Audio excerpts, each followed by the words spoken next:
In the harsh Texas prairie winter of 1885, in the small settlement of Blackwell Creek near the Oklahoma border, twin sisters Sarah and Elizabeth Thompson became the subject of a medical investigation that would challenge everything physicians understood about human consciousness, identity, and the boundaries between separate minds. The girls were born on March 3, 1873, arriving in the world exactly 3 minutes apart. They appeared identical in every physical aspect: the same auburn hair, the same gray-green eyes, the same delicate features that promised future beauty. But as they grew from infants to toddlers to young girls, their parents began to notice something that went far beyond the typical closeness of twins. Sarah and Elizabeth didn't just think alike or finish each other's sentences. They appeared to share a single consciousness distributed across 2 separate bodies. When one twin experienced pain, the other felt it in the exact same location. When one learned a new skill, the other instantly possessed the same knowledge without practice. Most disturbingly, when separated by even modest distances, both girls would become violently ill, their bodies rejecting the separation as if it were a physical wound. By the time they reached age 12, 3 prominent physicians had examined the Thompson twins extensively, filling leather journals with observations that seemed to defy the basic principles of neurology and consciousness. What they documented would remain sealed in medical archives for decades, too strange and too disturbing to publish during an era when such phenomena had no scientific framework for understanding. The official medical records described a condition that shouldn't exist according to everything known about human brain function: 2 physically separate individuals who somehow possessed a unified consciousness, experiencing life not as distinct persons, but as a single entity, inhabiting 2 bodies simultaneously. The implications were profound and terrifying. If Sarah and Elizabeth truly shared one mind, what did that mean about the nature of individual identity? Could consciousness exist independent of a single brain? And most troubling of all, what would happen if doctors attempted to separate them? When a team of physicians finally tried to answer that question in the winter of 1885, the results would shake the foundations of medical science and leave questions that remain unanswered to this day. Before we continue with the extraordinary and disturbing story of Sarah and Elizabeth Thompson, if you're ready to explore one of medicine's most baffling cases, subscribe to Shadows of America and hit that notification bell. We release hour-long investigations like this every day at 9 a.m. and 6 p.m. EST. Let us know in the comments what state you're watching from. We love hearing from our community. Blackwell Creek, Texas in the 1880s was a settlement that barely qualified for the term town. Located in the northwestern reaches of the state, about 40 miles south of the Oklahoma border, it consisted of perhaps 24 families scattered across the rolling prairie grasslands. The nearest actual town, with stores and services, was Coleman, a full day's wagon ride to the south. The landscape was harsh and unforgiving. Summer temperatures regularly exceeded 100 degrees, and winter brought ice storms that could kill livestock and trap families in their homes for weeks. The soil was poor for farming, barely adequate for grazing cattle, and the constant wind wore down buildings and spirits with equal efficiency. Only the most determined or desperate settlers chose to make their homes in this remote corner of Texas. The Thompson family had arrived in Blackwell Creek in 1871, part of a small wave of settlers seeking cheap land and a fresh start after the disruptions of the Civil War and Reconstruction. James Thompson was a farmer from Missouri who had served with Confederate forces during the war, returning home to find his family's farm destroyed and their community torn apart by guerrilla violence. His wife, Catherine, was the daughter of a Presbyterian minister educated and refined in ways unusual for frontier women. They had married in 1870 and immediately set out for Texas, seeking land where they could build something new, away from the memories and conflicts of Missouri. The land they claimed near Blackwell Creek was cheap precisely because it was so difficult to work, but James was determined, and Catherine was resilient. They built a modest cabin, established a small herd of cattle, and began the hard work of carving a life from the unforgiving prairie. Their first child, a son named Thomas, was born in 1871 and died within 3 days of birth, a tragedy all too common in frontier settlements far from medical care. Catherine nearly died as well from complications of the delivery and subsequent fever. The settlement's midwife, a weathered woman named Mrs. Patterson, told James that his wife likely couldn't survive another pregnancy, but Catherine did become pregnant again, discovering her condition in the late summer of 1872. She was terrified, certain that this pregnancy would kill her as the first had nearly done. James rode to Coleman to fetch the only doctor within 100 miles, a man named Isaiah Grant, who had trained at a medical college in Pennsylvania before the war, and had been practicing on the Texas frontier for nearly 20 years. Dr. Grant examined Catherine and confirmed her fears. She was carrying twins, which significantly increased the danger of the pregnancy. He warned the Thompsons that Catherine might not survive the delivery, and that the chances of both infants surviving were also poor. The best he could offer was to be present during the birth, and do everything possible to save mother and children. The winter of 1872 to 1873 was particularly brutal in northwestern Texas. Ice storms began in November and continued through February, making travel nearly impossible. The Thompsons were effectively isolated in their cabin for months, preparing as best they could for a birth that might claim Catherine's life. The twins arrived on March 3, 1873, during a brief break in the weather. Mrs. Patterson attended the delivery, along with 2 other women from the settlement. The labor was difficult and prolonged, lasting nearly 18 hours, but Catherine survived, and both infants were born alive and apparently healthy. Sarah came first, at 4:17 in the afternoon, weighing just over 5 pounds. Elizabeth followed exactly 3 minutes later, at 4:20, weighing slightly less. The infants were identical in appearance, so similar that even their mother initially had difficulty telling them apart. Catherine marked Sarah with a small red ribbon around her wrist to distinguish her from her sister. For the first few months, the twins developed normally. They were small but healthy, nursing well and gaining weight at the expected rate. James and Catherine were exhausted from caring for 2 infants in the harsh conditions of frontier life, but they were grateful that both mother and babies had survived.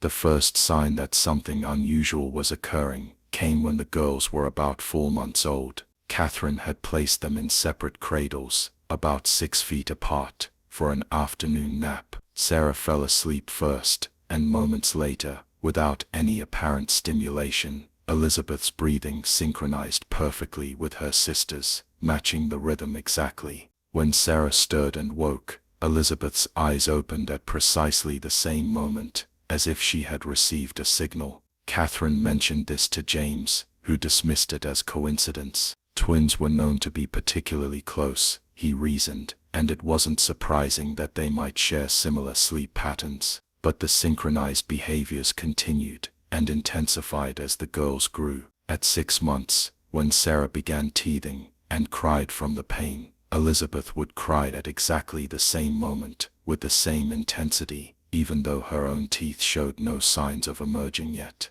When the tooth finally broke through Sarah's gum, Elizabeth stopped crying instantly, as if she had been experiencing her sister's pain rather than her own discomfort. By the time they were 1 year old, the twins had developed a form of communication that seemed to bypass normal language entirely. They would lie in their shared crib, staring at each other in complete silence, yet clearly exchanging information. Catherine could see their expressions changing in perfect synchronization, smiles or frowns appearing simultaneously, as if they were conducting a conversation only they could perceive. When they began to walk, they moved in eerie coordination. If Sarah took a step forward, Elizabeth would take the identical step at the same moment. If one stumbled, both would fall. It was as if they were being controlled by a single source of motor commands that directed both bodies simultaneously. James Thompson was disturbed by his daughter's behavior,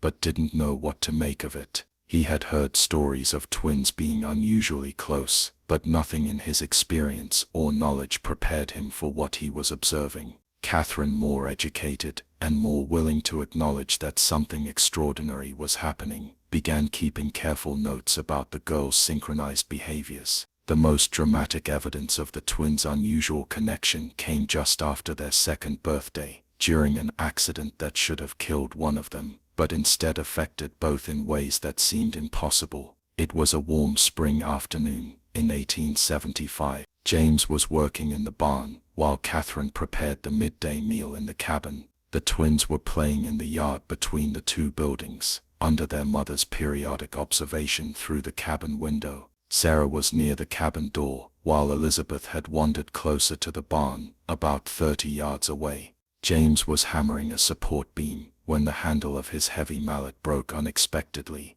The mallet head flew across the barn and struck Elizabeth directly on the left temple, with enough force to knock her unconscious instantly. She fell to the ground, blood streaming from the wound. James's shout brought Catherine running from the cabin, but before she could reach Elizabeth, she saw Sarah collapse in the yard, grabbing her left temple and screaming in pain, blood beginning to flow from the exact spot where Elizabeth had been struck, even though Sarah was 30 yards away and nothing had touched her. Catherine reached Sarah first while James ran to Elizabeth. Both girls were unconscious, both bleeding from identical wounds on the left temple, both with the same swelling and discoloration beginning to appear. Catherine pressed cloth to Sarah's head, trying to stop the bleeding, while James did the same for Elizabeth. Within moments, both girls regained consciousness at the same instant, their eyes opening in perfect synchronization.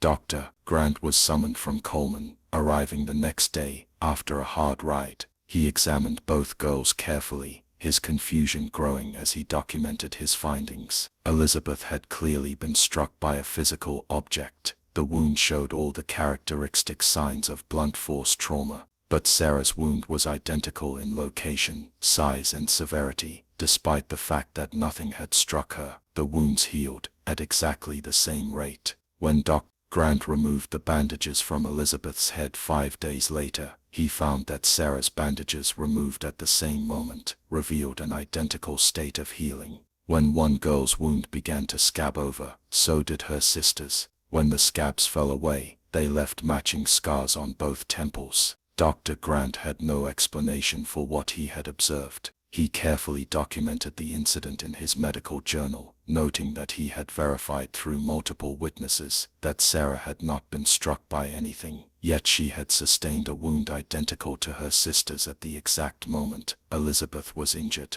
The only explanation that made any medical sense was that Sarah had somehow experienced Elizabeth's trauma as if it were her own. Over the following years, similar incidents would occur repeatedly, building an undeniable pattern of evidence that the Thompson twins were connected in ways that transcended normal biology. When Sarah fell from a fence at age 4 and broke her left arm, Elizabeth immediately began screaming and holding her own left arm, which showed no visible injury, but which Dr. Grant confirmed was fractured in the exact same location as Sarah's break. He set both arms in splints, and both healed at precisely the same rate over the following weeks. When Elizabeth developed a fever at age 6 from what appeared to be influenza, Sarah developed the same fever within minutes, showing identical symptoms despite having no apparent exposure to the illness. Both girls recovered simultaneously 3 days later. Most disturbing were the experiences of shared sensation that seemed to operate continuously. If one twin was touched, both felt it. If one was given something sweet to taste, both girls would smile and describe the flavor. If one was shown an object, both could describe it even if the other's eyes were closed. By the time they reached age 8, it had become clear to their parents, and to Dr. Grant, that attempting to separate the twins caused both girls severe distress. If they were placed in different rooms of the cabin, both would immediately become agitated, their breathing rapid and their hearts racing. If the separation continued for more than a few minutes, both would begin to vomit and show signs of extreme physical illness. The moment they were reunited, all symptoms would cease instantly.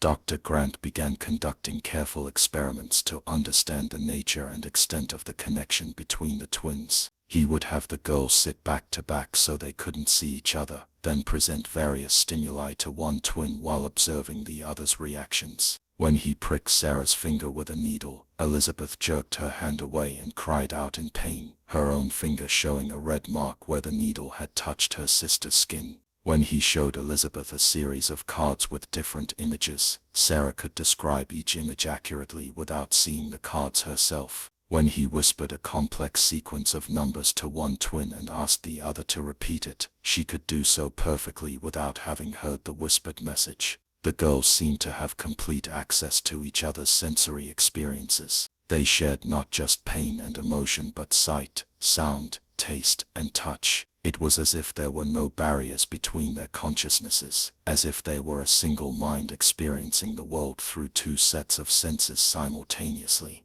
Dr. Grant wrote extensive letters to colleagues at medical schools in the East, describing the Thompson twins and asking for advice or similar cases that might provide context for what he was observing. The responses were skeptical at best, with most physicians suggesting that Grant was being fooled by clever children, or that he was allowing his imagination to color his observations. But Grant knew what he had documented. He had conducted his experiments under controlled conditions, with multiple witnesses, and with precautions against trickery or coincidence. The Thompson twins were genuinely experiencing a level of consciousness sharing that medical science had no framework to explain. As the girls approached adolescence, their unusual connection began to attract attention beyond the small settlement of Blackwell Creek. Traveling preachers who passed through the area spoke of the twins as evidence of divine miracles or demonic influence depending on their theological perspectives. Neighbors whispered about the girls with a mixture of awe and unease, uncertain whether what they witnessed was a gift from God or something darker and more troubling. Catherine Thompson became fiercely protective of her daughters, limiting their contact with outsiders and educating them at home, rather than sending them to the small schoolhouse in Coleman, where they would face the stares and questions of other children. The twins lived a mostly isolated existence, their world centered on each other and their family. But the isolation couldn't last forever. In the summer of 1884, when the twins were 11 years old, Dr. Grant wrote to his former professor at the medical college in Pennsylvania, describing the Thompson case in detail and requesting guidance. The professor, Dr. Malcolm Hayes, was intrigued enough to make the long journey to Texas to examine the twins himself. Dr. Hayes arrived in Blackwell Creek in September of 1884, bringing with him a younger colleague, Dr. Robert Winters, who specialized in disorders of the nervous system. The two physicians spent 3 weeks at the Thompson farm, conducting the most thorough examination the twins had ever experienced. They replicated all of Dr. Grant's experiments and added new tests of their own design. They measured the girls' heart rates and breathing patterns, finding them synchronized to an extraordinary degree. They tested their cognitive abilities, discovering that the twins had identical intelligence and knowledge, even though their educational experiences had not been perfectly matched. They explored the limits of their sensory sharing, confirming that each twin had complete access to what the other was experiencing. Most significantly, Dr. Hayes brought with him a new piece of medical technology, an electrical device that could measure the response of nerves and muscles to stimulation. When he applied electrical stimulation to one twin's arm, the muscles in both girls' arms would contract simultaneously, even though only one was being directly stimulated. The same synchronized response occurred when he tested other muscle groups. Dr. Hayes also attempted to measure the twins' brain activity using techniques he had developed for detecting electrical signals from the nervous system. The equipment was primitive by later standards, but it was sensitive enough to show that when one twin's brain showed increased electrical activity, so did her sister's, with patterns that appeared remarkably similar if not identical. After 3 weeks of intensive study, Dr. Hayes concluded that Sarah and Elizabeth Thompson represented a phenomenon that challenged the fundamental understanding of how consciousness and individual identity functioned. In his detailed report, which would not be published until decades after his death, Hayes wrote, "These twins appear to share not just similar thoughts or emotions, but a single unified consciousness that is somehow distributed across 2 separate nervous systems. When one twin experiences a sensation or forms a thought, that experience is immediately and completely accessible to her sister, not through communication or inference, but through some direct connection that bypasses the normal mechanisms by which separate minds interact." This suggests possibilities about the nature of consciousness that our current medical and philosophical frameworks are unprepared to address. Dr. Hayes's visit marked a turning point for the Thompson family. The physician's interest in the twins had attracted the attention of other medical professionals and of journalists from as far away as Dallas and San Antonio. The Thompson farm began receiving visitors, some genuinely interested in understanding the twins' condition, others simply curious to see the medical oddity that was being discussed in newspapers across Texas. James and Catherine initially tried to accommodate the interest, hoping that medical science might eventually offer some explanation or even treatment for their daughter's unusual condition. But the constant attention was exhausting and disruptive, and some visitors treated the twins as circus attractions rather than as young girls deserving of dignity and privacy. By the winter of 1884 to 1885, the Thompsons had begun turning away most visitors, accepting only those physicians who seemed genuinely interested in helping their daughters rather than simply studying them as curiosities. It was during this period that Dr. Hayes raised the question that would lead to the tragedy to come. Could the connection between the twins be severed? Could they be separated into 2 distinct individuals with independent consciousnesses? And if such separation were possible, would it be ethical to attempt it, or would the twins be better served by accepting their unusual state as a permanent condition? The question sparked heated debate among the small circle of physicians who had examined the Thompson twins. Dr. Grant argued strongly against any attempt at separation, believing that the twins' shared consciousness was so fundamental to their existence that trying to separate them would be dangerous and cruel. They had never known individual existence, he argued, and forcing them into such a state might be more traumatic than allowing them to continue as they were. Dr. Winters was less certain. He acknowledged the risks but suggested that as the twins grew older and faced the social challenges of adolescence and eventually adulthood, their inability to function as separate individuals might become increasingly problematic. Could they marry, have children of their own, function in society? These were questions that would need answers as the girls matured. Dr. Hayes occupied a middle position. He was fascinated by the scientific questions the twins raised and eager to understand the mechanisms underlying their condition. But he was also cautious about intervening without a clear understanding of what such intervention might accomplish or what harm it might cause. The debate continued through correspondence over the winter months, with various physicians offering opinions and suggestions. Some proposed psychological interventions, techniques of suggestion and training that might help the twins develop more independent thought processes. Others suggested that as the twins' brains matured, the connection between them might naturally weaken, and that patience rather than intervention was the appropriate course. But there was a third group of physicians, smaller but more aggressive in their advocacy, who believed that the only way to truly help the twins was to force a complete separation, to deliberately create conditions that would break the mysterious connection between them and allow each to develop as a separate individual. This group found an unexpected ally in Catherine Thompson. As the twins approached their 12th birthday, their mother had become increasingly concerned about their future. She loved her daughters but worried constantly about what would become of them. They couldn't attend regular school, couldn't make friends outside the family, couldn't imagine futures that involved anything beyond their shared existence. Catherine began to believe that the kindest thing she could do for her daughters was to help them become separate individuals, even if the process was difficult and painful. James Thompson disagreed strongly. He argued that the twins were healthy and happy as they were, that they had adapted to their unusual condition, and that attempting to force them into a different mode of existence was both dangerous and cruel. The debate between husband and wife became increasingly heated through the winter of 1885, with Catherine ultimately issuing an ultimatum. Either James would agree to allow physicians to attempt separating the twins, or she would take the girls and leave, seeking treatment without his consent. Faced with the choice between losing his family or allowing an intervention he believed was wrong, James reluctantly agreed to permit a carefully controlled attempt at separation under medical supervision.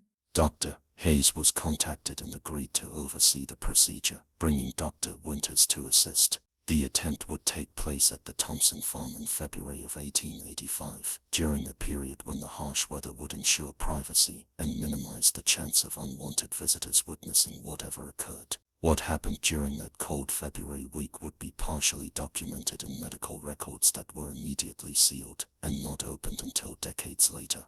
The full truth of what the physicians attempted and what resulted from their intervention would remain unclear, buried under conflicting accounts and incomplete documentation. But the basic facts were undeniable and tragic. The separation protocol that Dr. Hayes designed was based on the theory that the twins' connection, while profound, was ultimately psychological rather than physical. He believed that with the right combination of physical separation, sensory deprivation, and psychological conditioning, he could teach each twin to function independently, to experience her own sensations without automatically sharing them with her sister.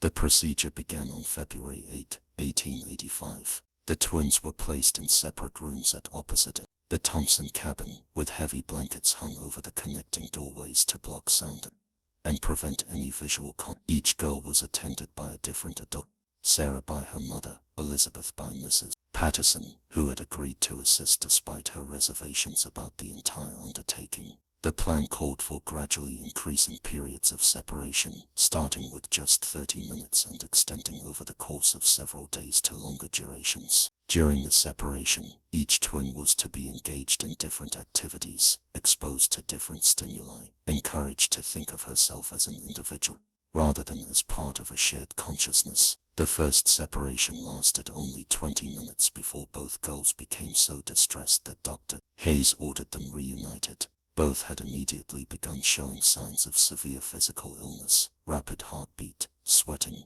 nausea, difficulty breathing. When they were brought back together, their symptoms ceased within seconds, but both were exhausted and frightened by the experience. Dr. Hayes adjusted his protocol, implementing additional measures to try to make the separation more tolerable. He provided each twin with mild sedatives to calm their anxiety. He had their attendants speak to them constantly, providing distraction and reassurance. He reduced the initial separation periods to just 10 minutes, but nothing worked. Every separation, no matter how brief, triggered the same response: immediate and severe physical distress in both girls. Their bodies were rejecting the separation as if it were a physical wound. Dr. Grant, who had been present as an observer, argued for stopping the experiment entirely, insisting that the twins' responses demonstrated that separation was not just difficult for them but fundamentally incompatible with their physiological functioning. Dr. Hayes disagreed. He believed that the twins' distress was a conditioned response that could be overcome with persistence and proper technique. He argued that many medical treatments caused temporary discomfort but led to long-term improvement, and that the separation protocol should be viewed the same way. Against Dr. Grant's objections and James Thompson's growing doubts, the separation experiments continued for 5 more days. Each day Dr.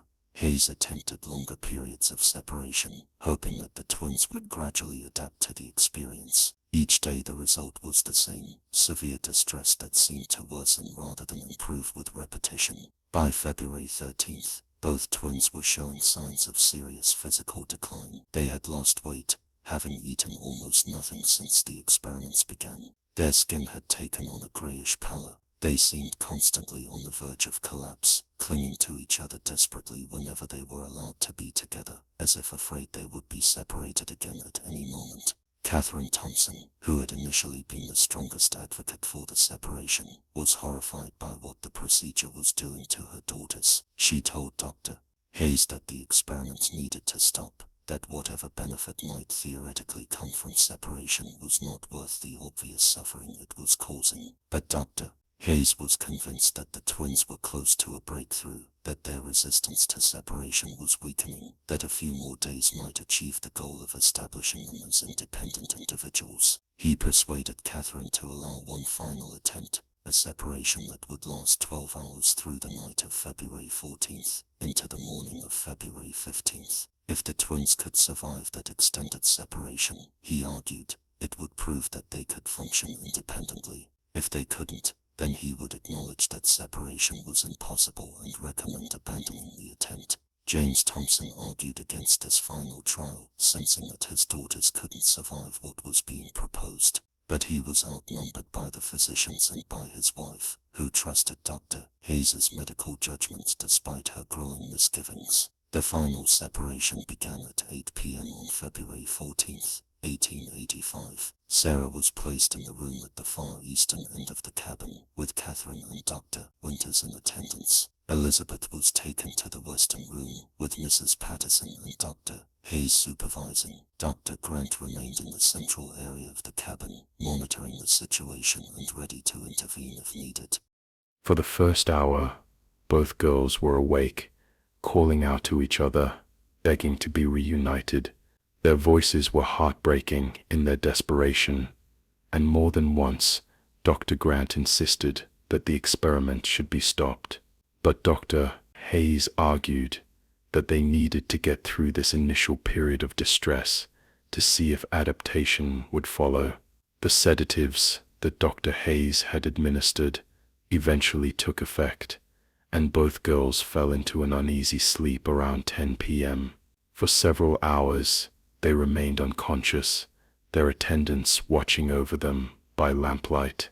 But around 2 a.m., both girls simultaneously began to show signs of distress, even while still asleep. Their breathing became rapid and shallow. Their heart rates increased dramatically. They began to sweat profusely, despite the cold temperature in the cabin. Their faces contorted, as if they were experiencing intense pain. And then, at precisely 2:47 a.m., both girls began to seize. The convulsions were violent and synchronized. Both girls' bodies jerked and spasmed in identical patterns, their backs arching, their limbs thrashing. Dr. Hayes and Dr. Winters worked frantically to prevent the girls from injuring themselves during the seizures, but the convulsions continued for nearly 5 minutes before finally subsiding. When the seizures ended, both girls lay still, barely breathing, their pulses weak and irregular. Dr. Hayes immediately ordered them brought together, abandoning the separation protocol in the face of the medical emergency. Sarah and Elizabeth were placed side by side on a single bed in the central room of the cabin, and the moment their hands touched, their conditions began to stabilize, their breathing deepened and became regular. Their heart rates slowed toward normal, color began to return to their faces. Within 10 minutes, they appeared to be sleeping peacefully, their bodies recovering from the trauma they had experienced. But when morning came and the twins woke, it became clear that something fundamental had changed. The girls who opened their eyes on the morning of February 15, 1885, were not quite the same as the girls who had been forcibly separated the night before. Sarah and Elizabeth could still communicate without words and still shared physical sensations to some degree, but the connection seemed damaged, weakened, like a bridge that had been partially destroyed but remained partially functional. They complained of confusion, of feeling incomplete, of experiencing sensations that seemed to come from somewhere distant and unclear, rather than immediately and completely. Most disturbing were the episodes that began occurring in the days following the failed separation. Several times each day, one or both twins would suddenly freeze, their eyes going unfocused, their bodies becoming rigid. These episodes would last anywhere from a few seconds to several minutes, and when they ended, the girls would have no memory of what had occurred during the blank period. Dr. Grant examined the twins and recognized what he was seeing. The seizure-like episodes were continuing, but in a more subtle form.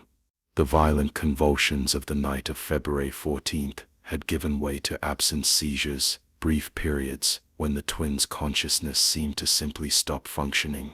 More tests revealed other troubling changes. The perfect synchronization that had characterized the twins' physical responses was now inconsistent.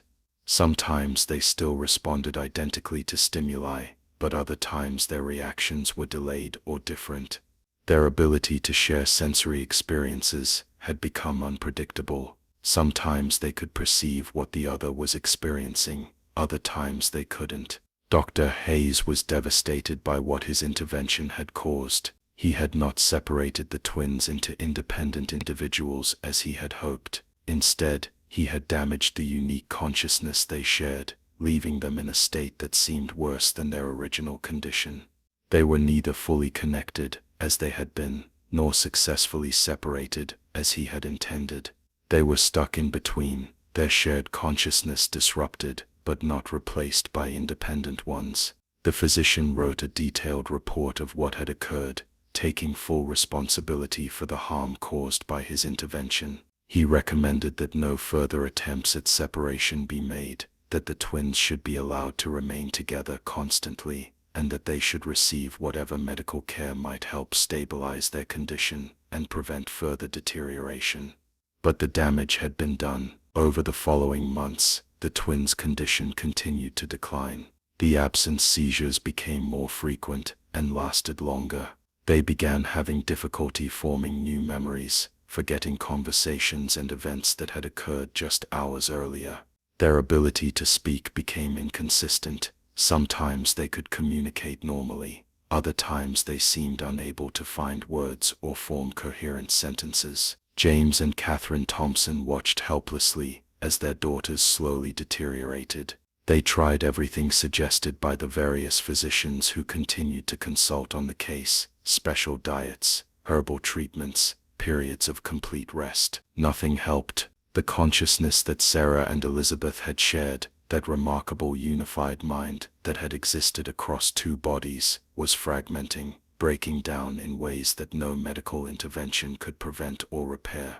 On November 3, 1885, 8 months after the failed separation attempt, Sarah Thompson collapsed during breakfast and did not regain consciousness. Catherine and James kept vigil at her bedside while Elizabeth sat next to her sister, holding her hand, both girls silent and still. Sarah died at 4:17 p.m., the same time of day she had been born 12 years earlier.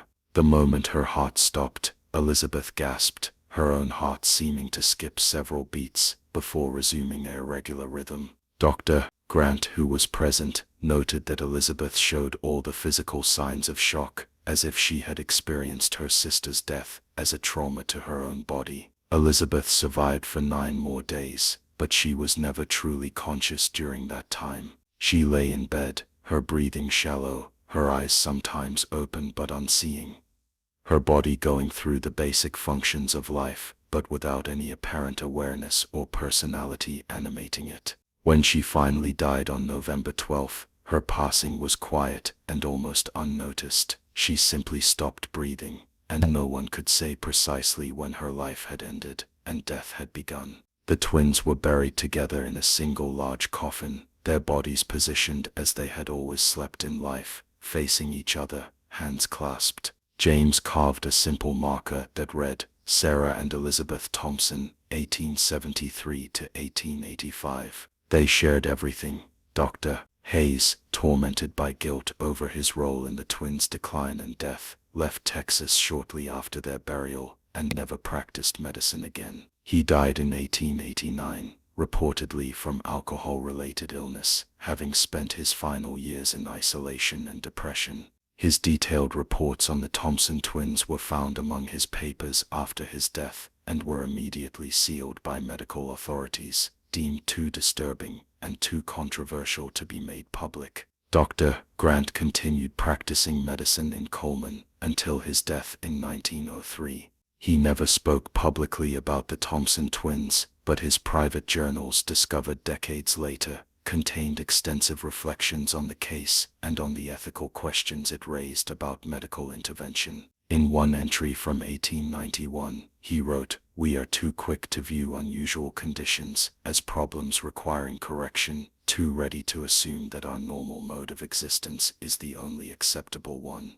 Sarah and Elizabeth Thompson were unusual, yes, but they were not suffering until we made them suffer through our arrogant assumption that we could improve upon what nature had created. They shared one consciousness across two bodies, and perhaps that was not a tragedy or a medical problem, but simply a different way of being human. We should have left them alone." The Thompson farm was sold in 1887, and the family moved away from Blackwell Creek, seeking privacy and a fresh start far from the memories of their lost daughters. James Thompson died in 1901, Catherine in 1908. Neither ever spoke publicly about Sarah and Elizabeth. The medical records of the Thompson twins remained sealed until 1954, when a researcher studying the history of neurology in frontier America discovered references to the case in Dr. Grant's surviving correspondence and petitioned for access to the sealed documents. What she found sparked renewed interest in the case, though by then all the principals were long dead, and no physical evidence remained beyond the written documentation. Modern neurologists who have reviewed the historical records generally view the Thompson twins as a possible case of an extremely rare condition, where neurodevelopment resulted in an unusual degree of connection between two separate nervous systems. Some have suggested that the twins might have shared aspects of their autonomic nervous systems, which could explain the synchronized physical responses and the severe distress caused by separation. Others have proposed that the twins might have developed an extraordinary capacity for empathy and nonverbal communication, enhanced by their identical genetics and constant proximity, and that what observers interpreted as shared consciousness might have been an extreme form of twins' natural closeness. A few researchers more willing to consider unconventional explanations have suggested that the Thompson twins might represent evidence that consciousness is not strictly localized in individual brains, but might be capable of existing in distributed or shared forms under certain unusual conditions. Whatever the true explanation, the case of Sarah and Elizabeth Thompson raises profound questions about the nature of individual identity, the boundaries of consciousness, and the ethics of medical intervention. If two people truly can share a single consciousness, what does that mean about our fundamental assumptions regarding what it means to be a person? Can consciousness exist independent of a single brain? And when faced with individuals whose existence challenges our normal categories and definitions, do we have the right to force them into conformity with our expectations, or should we accept that there might be multiple valid ways of experiencing existence? Perhaps the saddest aspect of the Thompson twins' story is the realization that they might have lived long, healthy lives if left alone. Their shared consciousness, while unusual, appeared stable and functional until doctors attempted to separate them. The intervention that was intended to help them instead destroyed them, turning what might have been a remarkable example of human adaptability into a tragedy of good intentions gone terribly wrong. The case raises difficult questions about the role of medicine when confronted with conditions that don't fit standard categories. Should physicians always seek to normalize unusual conditions, or are there circumstances where acceptance and accommodation might be more ethical than intervention? The Thompson twins functioned well within their unique existence until doctors decided they needed to be fixed. The attempt to separate them didn't create two independent individuals. It destroyed the unified consciousness they had shared, leaving both girls damaged and ultimately leading to their deaths.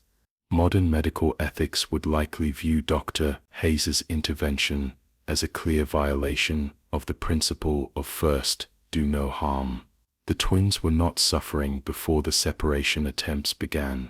They had adapted to their unusual condition and had found ways to live that worked for them, even if those ways didn't conform to normal expectations. The suffering that ultimately killed them was iatrogenic, caused by medical treatment rather than by their underlying condition. Yet we must also consider the impossible position the Thompson family faced. In the 1880s, there were no support systems for families dealing with unusual medical conditions, no educational accommodations for children who couldn't function in typical school settings, no social acceptance for individuals who didn't fit standard categories. Catherine Thompson's desire to have her daughters separated wasn't simply ignorance or cruelty. It came from a mother's desperate wish to see her children have normal lives, to be able to function independently in a world that had no place for people like them.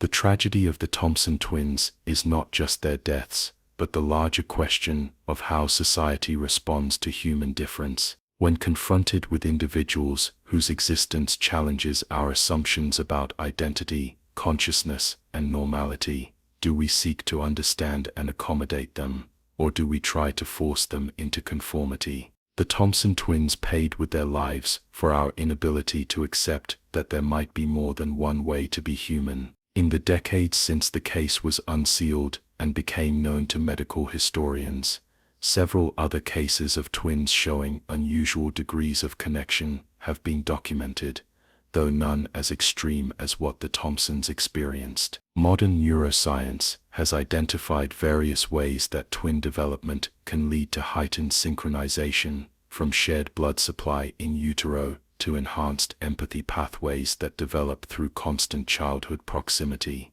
But the Thompson case remains unique in the historical record, the only thoroughly documented instance of twins who appeared to share not just similar thoughts or parallel development, but a single unified consciousness distributed across two separate bodies. Whether this represents a genuine paranormal phenomenon, an extreme but natural variation in human neurology, or simply a case where 19th century observers misinterpreted what they were seeing, remains a matter of debate. What cannot be debated is the suffering that resulted from the attempt to separate them. The seizures that began during the forced separation, the progressive deterioration of their shared consciousness, and their eventual deaths, all of this can be traced directly to Dr. Hayes's intervention. The twins had lived 12 years with their unusual condition before doctors tried to separate them. They died within 9 months of that attempt. The final irony of the Thompson case is that the separation Dr. Hayes attempted might have occurred naturally as the girls matured.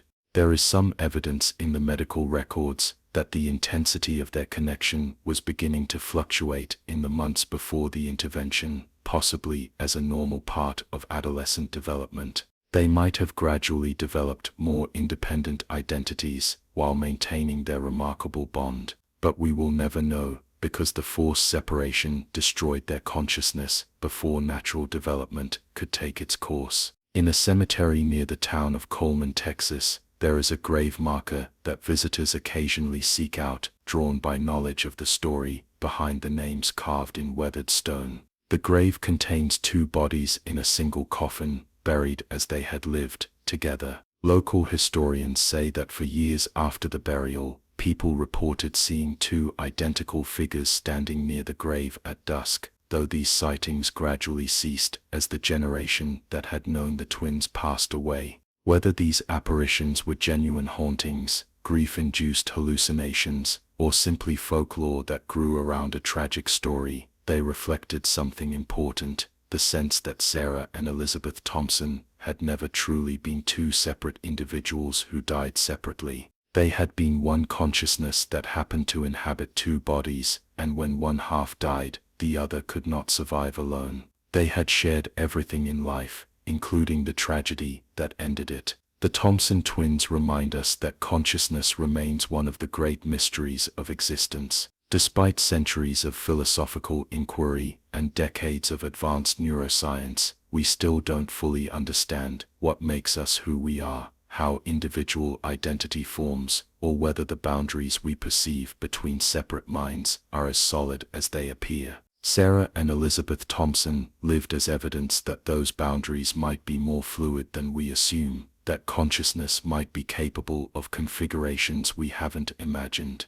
Their story also reminds us of the limits of medical knowledge and the dangers of intervention based on incomplete understanding. Dr. Hayes was a skilled physician operating with the best knowledge available in his time, yet his attempt to help two unusual children resulted in their deaths. His tragedy was not malice or incompetence, but the arrogance of believing he understood something that was actually beyond his comprehension. Perhaps the final lesson of the Thompson twins is simply this: when we encounter human experiences that fall outside our normal categories and definitions, our first response should be humility, rather than the impulse to normalize or correct. Not every unusual condition is a medical problem requiring intervention. Sometimes the kindest and most ethical response is acceptance, accommodation, and the recognition that there may be multiple valid ways of being human, even if some of those ways challenge everything we think we know about consciousness, identity, and individual existence. Sarah and Elizabeth Thompson shared one mind, one life, one existence.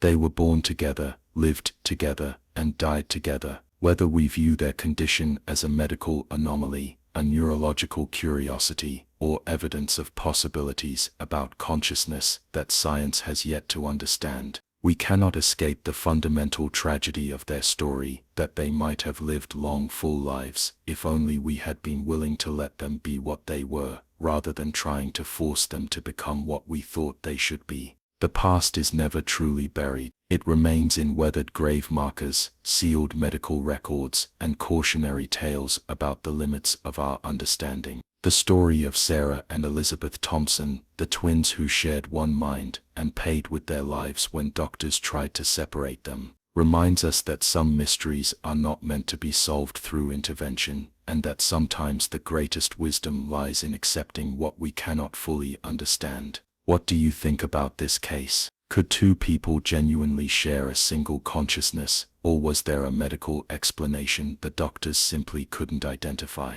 Should physicians have attempted to separate them, or was leaving them alone the more ethical choice? Leave your thoughts in the comments below. If you found this investigation compelling, make sure to subscribe to Shadows of America. We release hour-long documentaries like this every day at 9 a.m. and 6 p.m. EST, uncovering the stories that American history tried to bury. Hit that like button, share this video with someone who loves historical mysteries, and let us know what state you're watching from. Tomorrow we'll investigate a case from 1867 Louisiana, where a plantation owner conducted what he called America's greatest experiment, creating a population of people who existed at the boundaries of what 19th century science considered human. What federal troops found when they arrived in 1889 would challenge everything medicine understood about genetics and human development. The past is never truly buried, it's just waiting in the shadows.